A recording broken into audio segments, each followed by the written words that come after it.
Ah, c'est une douceur exceptionnelle. Cet hiver, les températures sont régulièrement au-dessus des normales de saison. Pas une goutte de pluie dans l'Hérault depuis la fin du mois de novembre.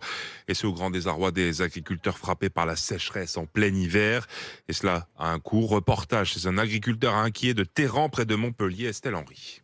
Vous voyez, la terre, c'est sec, hein. C'est malgré après la pluie, il y a quelques jours, hein. Comme pour ce champ de blé, 2 tiers des 1500 hectares de culture que possède Rémi Vélas sont concernés par un cruel manque d'eau. C'est un manque au bout à la récolte. Au lieu de faire 4-5 tonnes de blé, on fera peut-être que 2 tonnes de blé parce que justement, il y a manqué de l'eau. Le céréalier, qui est aussi éleveur, ne peut compter que sur la pluie pour arroser ses petites parcelles. C'est que des petits champs, c'était des anciennes vignes à l'époque.